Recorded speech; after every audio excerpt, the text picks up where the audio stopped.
옆에 분들하고 서로 눈인사, 목례 하시면서 힘내십시다. 잘 지나갈 겁니다. 네.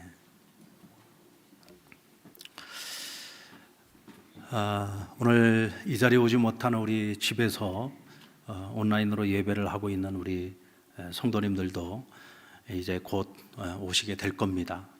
우리가 조금만 잘 참고 견디면 그날이 속히 오게 될 줄로 믿습니다. 또 2차 집단 감염도 또 잘 해결이 잘 되고 있는 것 같아요. 그만큼 우리나라의 방역 수준이 정말 세계에서 이제 탑 클래스로 들어가고 있다 하는 것을 우리가 알겠고, 또 이번 사태를 통해서 지금 모든 공동체들 가운데 지금 가장 안전지대가 교회라고 하는 것을 이번에 또 다시 한번 확인할 수 있는 그런 기회가 되었던 것 같습니다.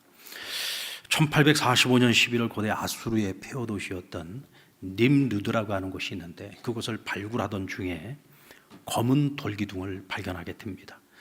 15m를 파고 들어갔는데도 뭐가 아무것도 안 나오는 거예요. 인부들이 더 이상 우리가 무슨 일을 해야지 되냐, 이제 우리 다 그만두자라고 하고 있을 때 발굴 책임자였던 레이아드라고 하는 이가 사람들을 독려합니다. 아니다, 우리 조금만 더 해보자.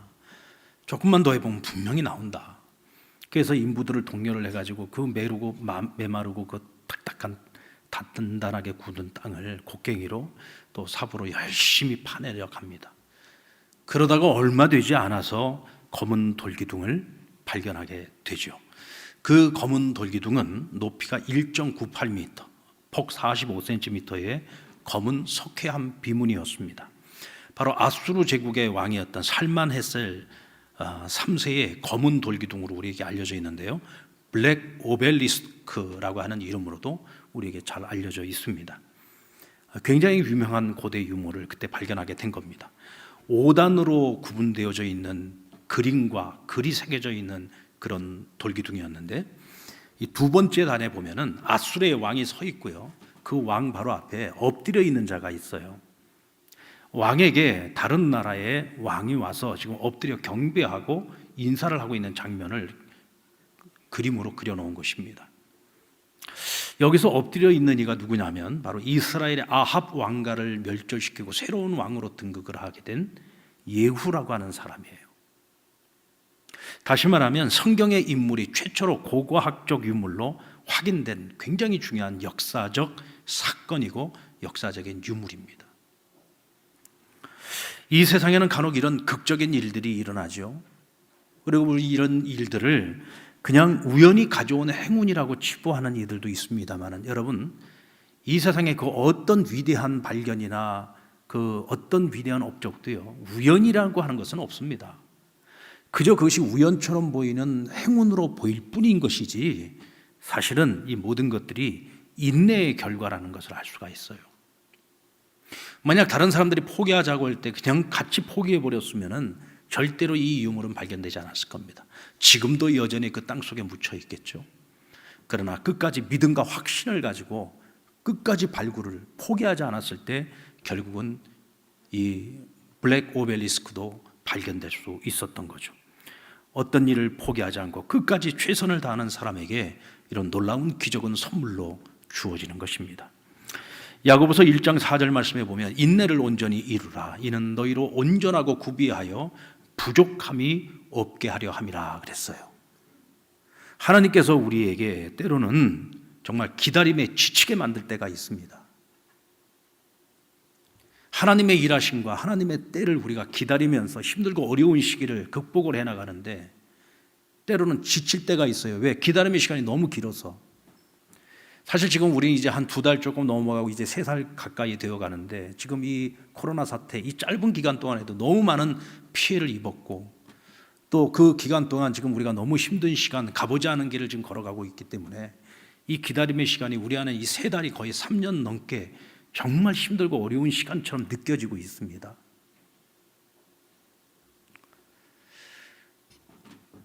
결국은 이런 기다림들이 빨리 해결되지 않을 때는 우리를 지치게 만들죠. 그리고 그 지침이 우리로 하여금 두려움을 갖게 만듭니다. 하지만 하나님께서 그와 같은 기다림의 시간을 우리에게 허락하실 때는 그 목적이 뭐라고요? 우리를 보다 온전하게 하시고 우리를 보다 구비하게 하셔서 조금도 부족함이 없는 사람이 되게 하시기 위함이다 라고 오늘 성경은 우리에게 분명히 그 목적을 밝혀주고 있습니다. 사실 우리에게 힘든 것은요, 하나님께는 이 기다림의 시간이 얼마가 됐든지 간에 그것이 굉장히 짧게 느껴지실 거예요. 그러나 오늘 우리는 연약한 존재입니다. 연약한 사람들이죠. 우리는 한치 앞을 모릅니다. 앞으로 우리 앞에 무엇이 기다리는지를 몰라요. 대체 이 기다림이 언제 끝날지도 모르는 겁니다. 그렇기 때문에 이 기다림의 시간을 거쳐가야 되는 우리의 입장에서 볼 때는 정말 고통스럽고 혹독한 시간인 것이죠. 그러나 이 기다림의 시간을 감당해야 되는 이유를 우리는 분명히 압니다. 하나님께서 분명히 성경을 통해서 우리에게 말씀해 주셨기 때문이죠. 그러므로 우리는 이 시간을 버티고 견디는 동안에 어떤 경우에도 믿음을 잃어버리면 안 됩니다. 아멘입니까? 어떤 경우에도 믿음을 잃어서는 안 됩니다. 그리고 우리의 온전한 믿음을 견지해야 되는 거예요. 오늘 시편 13편은 다윗의 대표적인 탄식시입니다. 1절로 2절의 말씀을 보면 오늘 시인 다윗의 아주 그 답답한 심정을 우리가 읽을 수가 있어요. 이것을 쉬운 성경으로 제가 한번 읽어드리겠습니다. 1절 2절 말씀입니다. 여호와여, 언제까지 나를 잊고 계실 겁니까? 언제까지 숨어 계실 겁니까? 언제까지 내가 걱정해야 합니까? 언제까지 내가 날마다 슬퍼해야 합니까? 언제까지 원수가 나를 보고 우쭐대는 것을 봐야 합니까? 지금 오늘 이렇게 탄식하고 있는 거예요. 대체 언제까지 기다려야 되느냐고. 무엇을 기다리는 겁니까? 하나님의 도우심을 구하는 거죠. 하나님의 도우심을 기다리고 있는 겁니다. 왜냐하면 오늘 이 시인 다윗은 하나님을 절대적으로 믿고 있기 때문이에요. 이 문제를 해결하실 수 있는 분도 하나님밖에 없다는 것을 절대적으로 믿기 때문입니다. 하나님을 믿기 때문에 지금 하나님 앞에 탄식하고 있는 거죠. 또 한편으로는 오늘 내 안에서 일어나고 있는 이 두려움, 대체 이 두려움과의 싸움을 내가 언제쯤 끝낼 수 있겠습니까? 하고 지금 오늘 하나님께 탄식하고 있는 거예요. 오늘 이 시에 드러나고 있는 다윗의 가장 강력한 적, 그가 지금 상대하고 있는 가장 강력한 적은 그를 벼랑 끝으로 몰고 가고 있는 어떤 대적이 아닙니다. 그보다 더 강력한 적은 바로 내 안에 있는 두려움이에요. 그럼 오늘 이 다윗이 가지고 있는 이 두려움의 정체가 뭐냐? 이 두려움은 혹시 하나님이 나를 포기하신 것은 아닐까? 혹시 하나님이 나를 버리신 것은 아닌가? 하는 그런 두려움을 갖고 있는 거죠. 여러분, 다윗이 누굽니까? 믿음의 사람 중에 믿음의 사람 아닙니까? 그런데 왜 오늘 이 다윗이 이런 두려운 마음을 갖게 되었을까요? 그것은 바로 죄 때문입니다. 그가 어린 시절 이스라엘의 모든 장수들이 전부 다 벌벌 떨면서 어느 누구 하나도 대적하러 나가지 못했던 블레셋의 장수였던 거인 골리앗을 물리치겠다고 사울이 머리다가 씌워주는 투구도 거절하고 갑옷도 거절하고 칼과 방패도 거절하고 그저 물맷돌 하나 들고 나가면서도 다윗이 얼마나 용감했습니까? 그의 마음속에 두려움이라고 하는 걸 찾아볼 수가 없었어요. 왜? 내 뒤에 전능하신 하나님이 계신 것을 믿었기 때문이죠. 그랬던 다윗이 어떻게 된 것이 나이를 먹으면 먹을수록, 늙어가면 늙어갈수록, 세월이 흐르면 흐를수록 오늘 다윗에게는 이런 자기 안에 두려움과의 치열한 싸움이 멈추질 않아요. 왜 그러냐? 나이를 먹을수록 죄가 쌓여가고 있기 때문에 그래요. 여러분, 그것은 저와 여러분도 경험하지 않습니까? 어떻게 된 것이 나이를 먹을수록 내가 원튼 원치 않든 간에 내 안에 자꾸 죄가 쌓여가는 거예요. 그러니까 오늘 다윗의 인생에도 크고 작은 여러 가지 수없이 많은 위기들이 찾아오는데 그 위기들이 찾아올 때마다 게다가 이 문제가 빨리 해결되지 않고 빨리 응답되지 않고 시간이 길어지면 길어질수록 그때마다 그의 마음속에 밀려오는 것이 뭐냐? 바로 이놈의 죄 때문에, 바로 이 죄 때문에 하나님 나를 버리시는 것은 아닌가? 이 죄 때문에 나를 포기하신 것은 아닌가? 하는 그런 두려움이 막 밀려오는 거예요. 그것이 오늘 다윗을 그 무엇보다도 고통스럽게 하고 괴롭게 만든다는 거죠. 맥스 루케도의 책 인생의 어떤 순간에도 하나님은 너를 포기하지 아니하신다.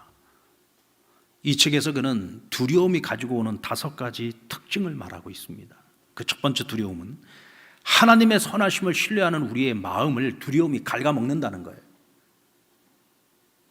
두 번째는 하나님이 사사건건 간섭하지 않으면 견디지 못하는 인간으로 우리를 만든다는 겁니다. 셋째는 우리 안에 있는 은혜의 기억력을 고갈시킨다. 넷째는 우리에게서 생기를 빨아먹고 우리를 위축되게 만든다. 다섯 번째는 안전감을 신으로 섬기도록 만든다. 여러분들, 두려움은요, 하나님과의 관계에서 하나님을 의심하게 만들죠. 오늘 다윗이 탄식하고 있는 것처럼 하나님 혹시 나를 버린 거 아니야? 하나님 나를 잊으신 거 아니야? 하나님과의 관계 속에서 하나님을 의심하게 만들어요. 그러면서 뭐예요? 하나님을 대할 때 신뢰와 의지의 관계가 아니라 오히려 원망과 시비로 하나님을 대하게 된다는 거죠. 그리고 두 번째는 모든 걸 자꾸 하나님의 탓으로 돌려요. 사사건건 모든 것이 하나님이 간섭을 하셔가지고 나로 하여금 다 이런 어려움을 내가 겪게 하신다. 사실은 알고 보면은 하나님이 그러신 게 아니에요. 내가 잘못했어요. 내가 어리석었어요. 내가 욕심을 부렸어요. 결국은 내가 죄를 지은 그 결과로 내가 지금 이런 어려움을 겪는데 이 모든 걸 다 하나님을 탓하는 거예요. 어떻게 하나님 나한테 이러실 수 있느냐. 본인이 한 건 생각 안 하고 전부 하나님 탓을 하는 거죠. 두려움이 우리로 하여금 그렇게 만드는 거예요. 두려움은요, 우리가 하나님께 입었던 그 은혜의 기억들을 자꾸 잊어버리게 만듭니다.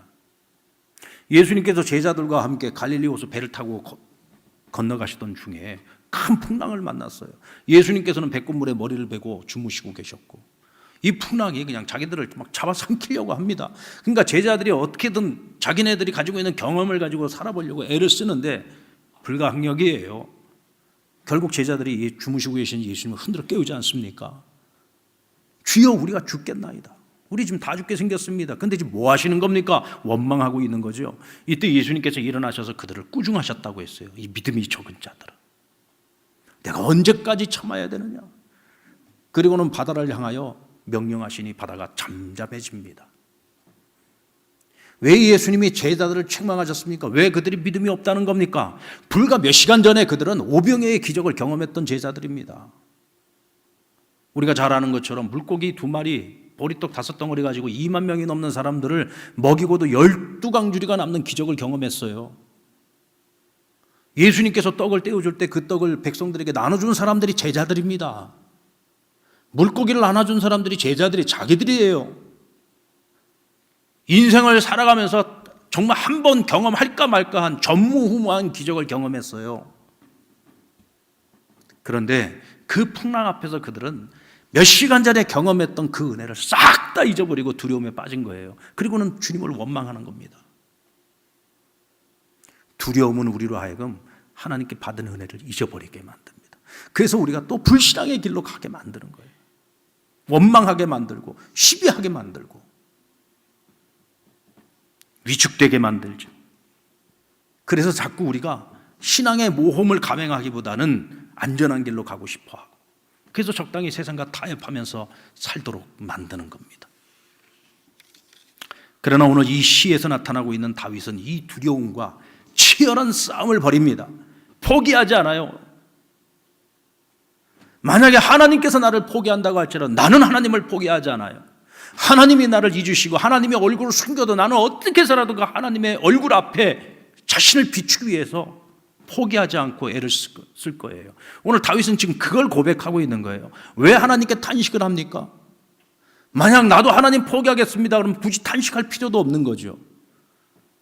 다윗은 살아오면서 단 한 번도 하나님이 없다고 생각한 적 없어요. 그 어떤 시련이 찾아와도 하나님이 어디 계셔 이런 말 한 적 없습니다. 그저 하나님을 원망을 할 수는 있겠죠. 탄식은 할 수 있겠죠. 그러나 하나님을 부정한 적이 없어요. 만약 하나님을 부정한다면 굳이 이런 탄식을 뭐 하려고 하겠습니까? 오늘 그가 탄식하고 있는 것은 포기하지 않겠다는 겁니다. 어떤 경우에도 내가 주님 손 붙들겠다는 거예요. 어떤 경우에도 주님 앞에서 이 문제를 해결하지 어떤 인간적인 방법도 찾지 않겠다고 오늘 하나님 앞에서 결단을 선언하고 있는 것입니다. 그래서 오늘 절망과 낙심의 밤으로 시작되고 있지만 오늘 이 밤을 그는 절대 믿음과 절대 의존으로 나아가는 밤으로 승화시키고 있는 것입니다. 사랑하는 여러분, 오늘 우리에게 이런 믿음이 있습니까? 이런 믿음이 있습니까? 오늘 우리에게 이런 혹독한 밤이 찾아왔을 때 과연 오늘 우리가 이 다윗처럼 포기하지 않고 내 안에 끊임없이 밀려오는 이 불신앙과 그리고 이 두려움과 치열한 싸움을 통해서 그래도 나는 주님의 손을 붙잡겠노라고, 주님의 옷자락이라도 붙잡겠노라고, 어쨌든 난 주님 앞에서 이 문제를 해결하겠노라고,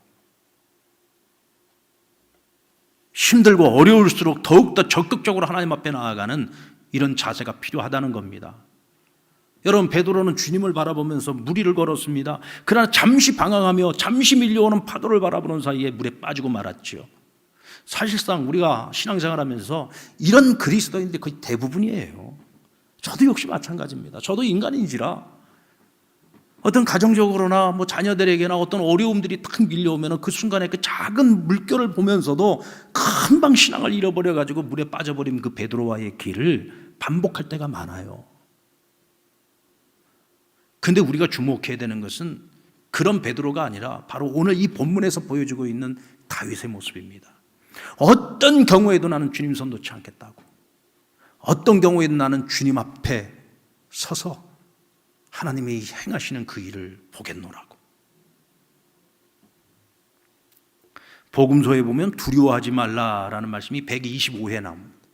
안심하라는 말이 21회 나옵니다. 이게 다 주님께서 하신 말씀이에요. 왜 이렇게 제자들에게, 그리고 오늘 이 시대를 살고 있는 우리에게 두려워하지 말라, 안심하라 말씀하시는 걸까요? 주님께서 인간으로 이 세상을 살아보시니까 참 우리 사람들이, 이 연약한 존재인 우리 사람들에게 있어서 가장 어렵고 가장 힘들고 그들을 가장 고통스럽게 만드는 것이 두려움이라는 사실을 알았어요. 두려움. 예수님도 그 두려움을 경험하셨잖아요. 십자가를 지시기 전에 내가 과연 이 십자가를 감당할 수 있을까? 내가 이 연약한 육체를 가지고 그 모진 고통을 내가 정말 끝까지 감당해내고 주님의 뜻을, 아버지의 뜻을 이룰 수 있을까? 그래서 그가 밤새 겟세마네 동산에 올라가서 피눈물을 흘리며 기도하신 것 아닙니까? 십자가에 달려 돌아가시기 전에 엘리 나마 사박다니, 아버지여 아버지여 나를 버리시나이까. 철저하게 하나님께 버림받는 그 고독을 그는 십자가에서 경험하셨죠. 인간이 얼마나 연약한 존재인지를 이 두려움 앞에서 예수님 경험했던 거예요. 그러니까 예수님 계속 말씀하시는 가장 많은 말씀이죠. 복음서에서 가장 반복적으로 가장 많이 나오는 단어가 바로 두려워하지 말라는 겁니다. 안심하라는 거예요. 예수님께서 우리에게 두려워하지 말라, 안심하라고 말씀하실 때는 그저 말로만 한번 해보는 것이 아닙니다. 책임지시겠다는 거죠. 너희가 두려워하지 않아도 될 만큼, 너희가 안심해도 될 만큼 내가 너희를 책임져 줄게. 걱정하지 마. 두려워하지 마. 사랑하는 여러분, 우리에게 두려운 밤이 몰려왔습니까? 몰려오고 있습니까? 혹시 또 우리가 살아가는 인생의 길에 몰려올 수도 있지요. 이때 우리는 절망과 낙심의 늪에 빠지지 말고 나를 구원하실 수 있는 유일하신 주님 앞으로 보다 적극적으로 나아가야 합니다. 아멘입니까? 주님께서 얼굴을 숨기고 계신 것 같아도, 주님이 정말 나를 잊은 것처럼 보이는 그런 순간에도 나는 주님 손을 놓아서는 안 됩니다. 그것이 우리가 사는 길이고 그것이 우리가 승리할 수 있는 길입니다. 다윗은 오늘 그 두려움 앞에서 나를 생각하사 응답하시고 나의 눈을 밝혀달라고 강구하고 있습니다. 혹독하고 기나긴 시련만큼이나 더 고통스럽고 힘든 것이 뭔지 아십니까?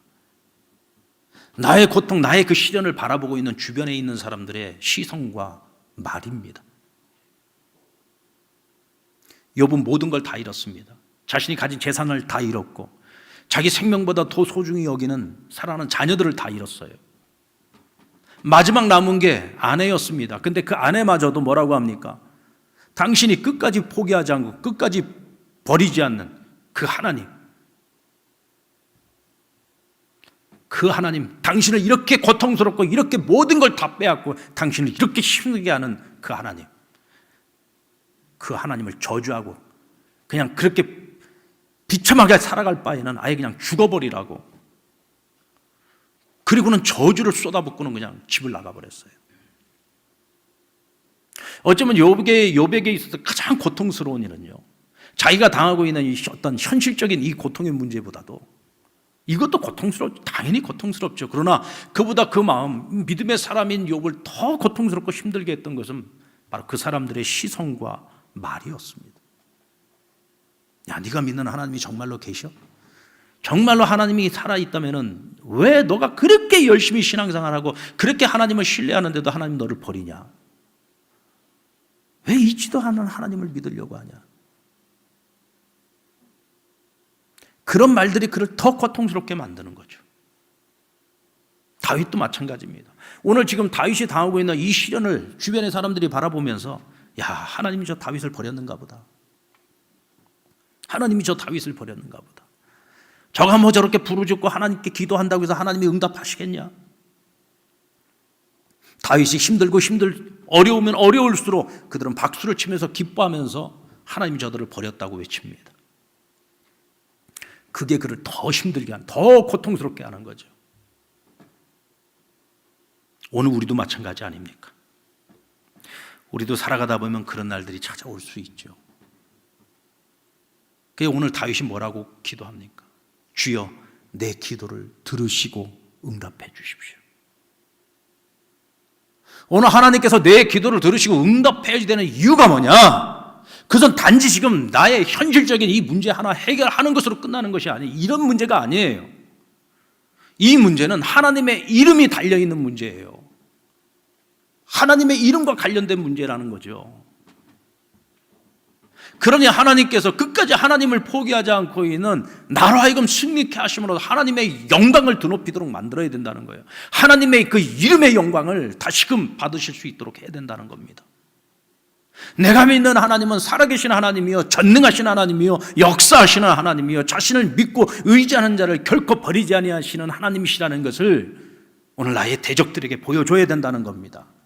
그것을 드러내고 나타내야 한다는 것이죠. 오직 하나님의 영광을 위하여.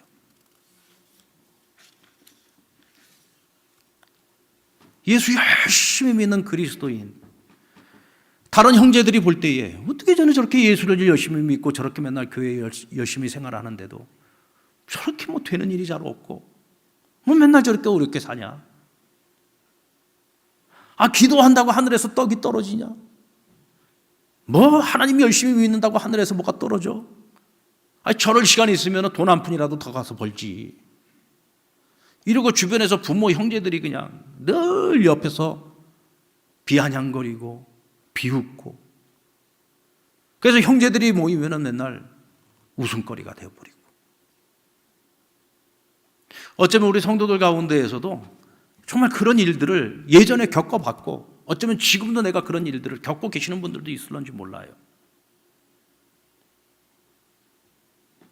여러분, 이때 우리가 하나님께 구해야죠. 뭘 구할 겁니까? 하나님, 제 기도를 좀 들으시고 응답해 주세요. 목적이 뭡니까? 저들로 하여금 더 이상 저런 말 못하도록 하나님, 저들이 입을 좀 닫아달라는 거죠. 하나님의 영광을 드러내달라는 거예요. 내가 믿는 이 믿음이 결코 헛된 믿음이 아니라고 하는 것을 저들에게 나타내달라는 거죠. 보여달라는 겁니다. 여러분, 우리도 그런 목적을 갖고 기도하시기 바랍니다. 하나님 반드시 응답하십니다. 그리고 우리가 기다리고 잠잠히 견딜 수 있기 위해서는요, 우리가 또 한 가지 기도를 해야 되는데, 그게 뭐냐? 하나님, 내 눈을 밝혀주세요 라고 기도하셔야 돼요. 하나님, 나의 영의 눈을 밝혀주셔서 우리가 무엇을 볼 수 있어야 되느냐? 나의 오른편에서 지금도 나를 지켜주시고 보호해 주시고 날 위해서 일하고 계시는 그 하나님을 내가 볼 수 있는 영적인 눈을 달라고 기도하셔야 돼요. 아멘입니까? 여러분, 어린아이가요, 뭐 부모가 그렇게 크지도 않아요. 뭐 힘이 센 것도 아니에요. 그런데 부모님이 옆에만 있어도 아이들은 당당합니다. 용기가 있어요. 겁내지 않습니다. 왜요? 내 옆에 부모님이 계시니까. 그래서 아무리 뭐 평상시에 나를 괴롭히는 큰 녀석이 내 앞에 있어도 겁내지 않습니다. 왜? 내 부모가 옆에 있으니까. 이것을 오늘 우리 신앙인들, 우리 그리스도인들에게 적용을 해본다면 이런 믿음을 가지고 있는 그리스도인이 품격 있는 그리스도인인 거예요. 마치 박쥐처럼 이랬다 저랬다 이랬다 저랬다 상황을 따라서 오늘은 믿음이 있는 것 같다가 내일은 그냥 신앙 다 버릴 것처럼 그렇게 난리를 치는 요동하는 그리스도인의 모습이 아니라 어떤 경우에도 기준을 정해놓고 그 기준 앞에서 흔들리지 않고 요동하지 않는 믿음을 가지고 살아가는 사람. 여러분, 오늘 그리스도인들에게 기준이 뭡니까? 바로 예수 그리스도잖아요. 예수님이 흔들리지 않는 이상 우리는 그 어떤 것도 겁낼 것이 없어요. 용기를 가져야지요. 아멘입니까? 흔들리지 않는 믿음, 이랬다 저랬다 하지 아니하고 어떤 상황 속에서도 나의 그 믿음과 그 신뢰를 지켜내는, 이것이 여러분 품격 있는 그리스도인의 모습입니다.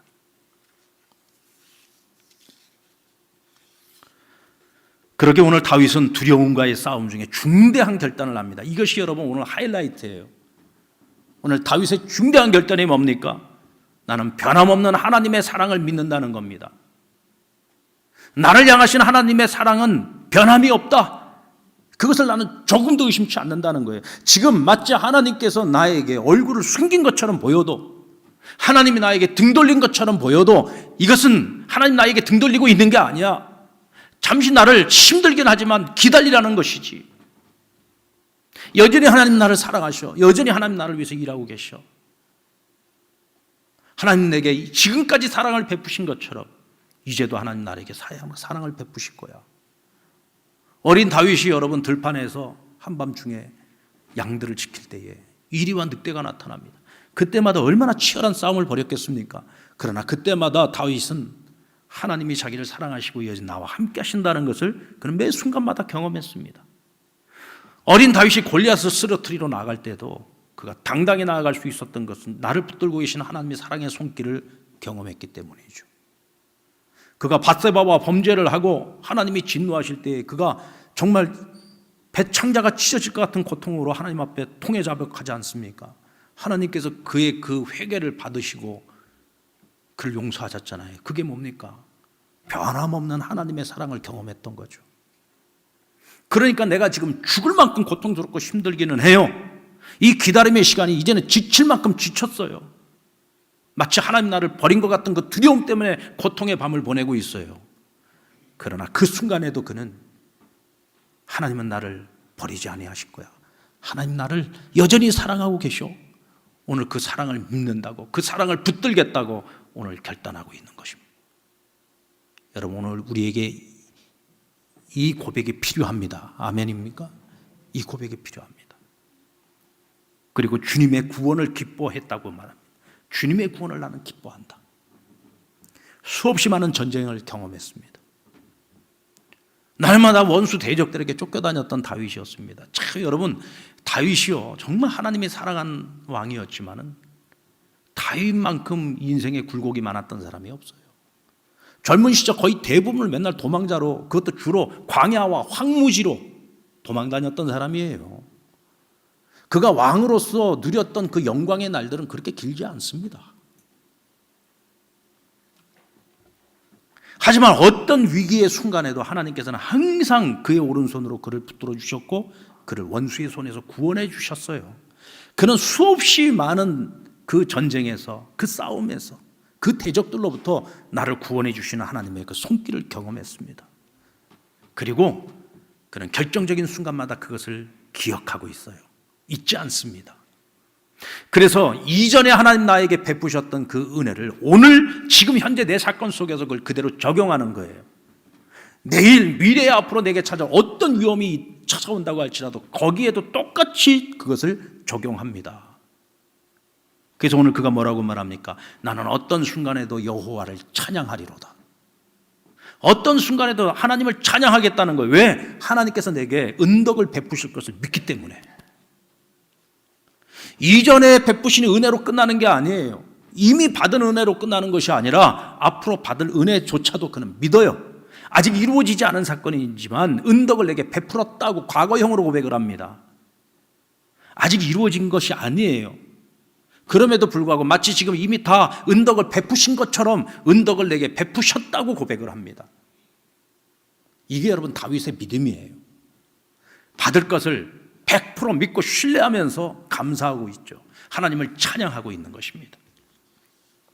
이것이 여러분 품격 있는 그리스도인의 모습입니다. 저는 우리 상락교회 모든 성도들이 이런 품격 있는 그리스도인의 모습을 가지고 살았으면 좋겠어요.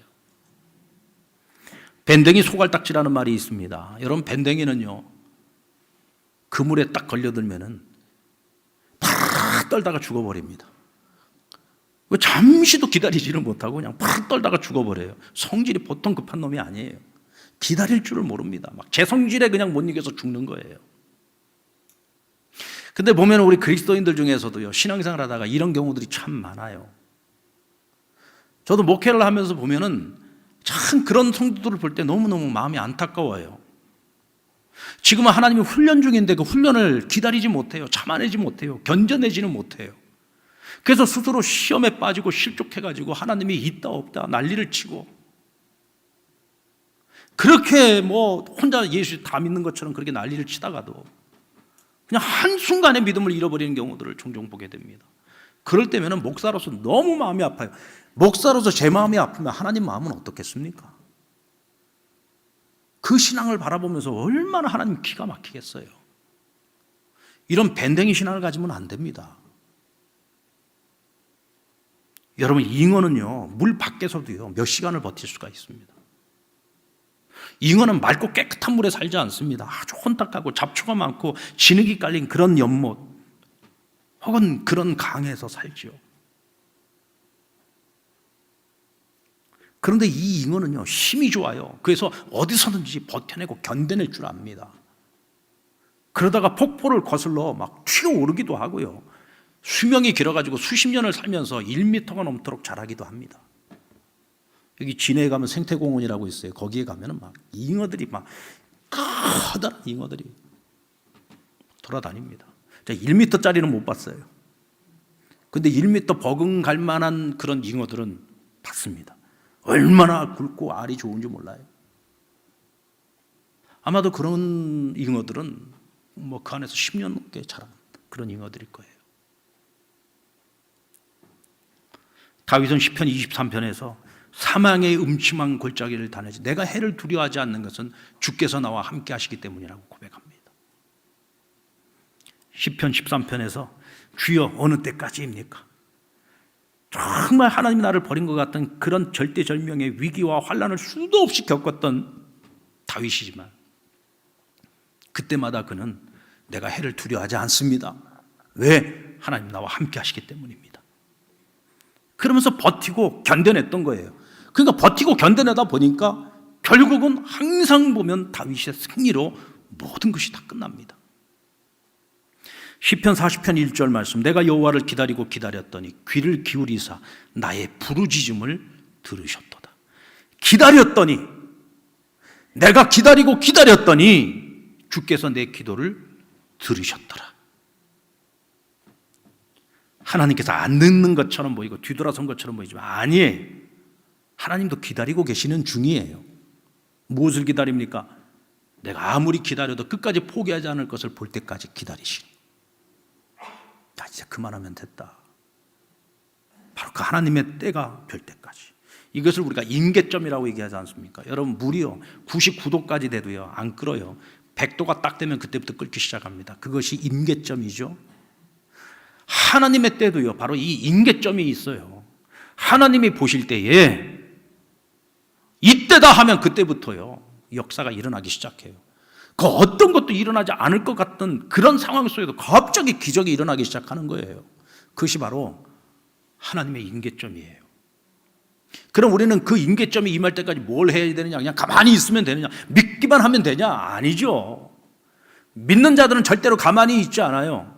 내가 해야 할 일이 무엇인지를 찾아서 최선을 다하죠. 열심히 하죠. 언젠가 하나님의 그 임계점의 때가 되어서 하나님이 일하기 시작하실 때에 그것을 담을 수 있는 그릇을 준비하기 위해서 애를 쓰죠.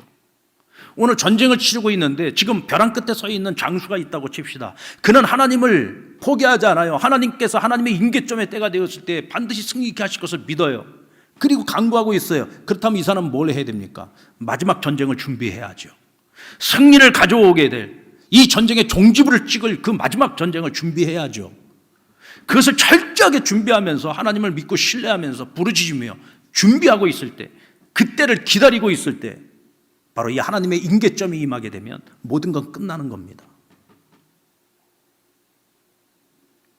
사실 우리가 1차 감염 사태가 있고 난 후에 어떻게 된 것이, 우리가 하여튼 뭐 원튼 원치 않든 간에 무슨 우리 교회가 마치 무슨 집단 감염의 진원지인 것처럼 그렇게 정부부터 시작해서 이 사회가 막 교회를 갖다가 막 비난을 하기 시작했어요. 그래서 그때 우리가 참 속상한 일을 많이 겪었잖아요. 근데 이번에 2차 감염 사태가 오면서 우리가 그렇게 걱정했던 클럽들, 심지어는 뭐 동성애 게이 클럽들, 이런 클럽들을 통해서 지금 2차 감염이 새롭게 시작을 됐어요. 교회는 저렇게 때려잡으면서 왜 저렇게 클럽이니 젊은 애들 말이야 마스크도 안 쓰고 들어가서 그 난리를 치는데 거기는 왜 그런데 규제를 하지 않냐. 얼마나 우리가 그동안 얘기를 많이 했습니까? 그냥 완전히 손 놔두고 있었잖아요. 그러다 일이 터져버렸어요. 근데 이번에 참 재미있는 일이 벌어진 게, 그 중에서 감염되어졌던 학생 2명이 다니고 있는 교회에 출석을 하고 온 거예요. 그래가지고 두 교회가 이 난리가 난 거죠. 그래가지고 그 주일날 예배에 참석했던 교인들을 갖다가, 그 다 1000명대 교회들이었는데 그 교인들을 전부 다 보건소에 오게 해가지고 전부 다 검사를 했어요. 근데 세상에 단 한 명도 감염이 된 사람이 없어요. 전부 음성 나왔어요. 그래가지고 그 일을 두고서 많은 사람들이 얘기를 하는 거죠. 그렇게 우려했던 교회에서 분명히 확진자 학생들이 가서 예배를 드리고 왔는데 한 명도 감염된 사람이 없다고. 왜 그럴까? 교회는 철저한 방역을 해왔거든요. 우리 사회에서 정말 교회만큼 철저하게 방역을 한 곳이 없어요. 철저하게 2m 거리, 이제 조금 우리가 좀 여유를 두고 좀 이렇게 앉고 있지만 얼마 전까지 전부 2m 거리 두고 우리가 앉지 않았습니까? 사실은요, 거리가 중요한 게 아닙니다. 마스크만 쓰고 있으면은요, 걱정할 게 없어요. 악수만 안 하면 됩니다. 오늘 여러분들 나가실 때 우리가 악수는 안 하고 이거 주먹 악수 했잖아요. 주먹 악수도 하지 맙시다. 이참에 우리가 더 잘 지켜야 돼. 주먹 악수도 하죠. 왜냐하면 애취 하고 여기 손에다가 기침해 놓고서 이거 됐다가 여기 코 문지르면 이제 걸리는 거야. 그러니까 이것도 하지 말자고. 손만 흔듭시다. 손만 흔들고 목례로 인사하고. 어쩔 수 없어요. 우리가 더 잘 지켜야지. 그러니까 저는요, 이번에 참 너무 감사했던 게, 사실 저는 그런 마음이 있었거든요. 하나님, 우리 언제까지 이런 억울함을 당해야 됩니까? 근데 하나님께서 우리가 그냥 기다리니까 하나님 앞에 기도하면서, 저는 늘 그 기도했거든요. 하나님, 우리 교회가 이 사회에서 가장 안전한 안전지대라고 하는 것을 좀 보여달라고, 그것을 이 사회가 깨닫게 해달라고 기도했었는데, 정말 이번에는 우리가 뭘 하려고 한 게 아니에요. 하나님께서 그렇게 드러나게 하신 거예요. 진리가 무엇인지를 깨닫게, 진리가 승리하는 모습을 보여주신 거죠. 아멘입니까? 그래서 우리가 더 조심해야 되는 거예요. 더 조심해야 되고, 우리가 더 정말 이 사회 속에서 빛과 소금의 역할을 해야 돼요. 누구보다도 법을 잘 지켜야지 되고, 질서를 잘 지켜야 되고, 규칙을 잘 지켜야죠. 사랑하는 여러분, 조금만 더 기다리십시다. 조금만 더 기다리면 돼요. 조금만 더 기다리고 견디고, 어떤 경우에도 믿음 잃지 말고 하나님 손 붙들고 나에게 영의 눈을 밝혀달라고 하나님께 기도하면서 오늘도 내 우편에서 일하고 계신 하나님을 보실 수 있기를 바랍니다. 그래서 승인 있게 하시는 하나님, 오늘 그 하나님 손 붙들고 오늘 이 잉어처럼 폭포를 거슬러 오르고 우리의 믿음이 장성하여 성장해 갈 수 있는 품격 있는 그리스도인 우리 하나님께 사랑하는 모든 성도들이 되시기를 주의 이름으로 축원합니다.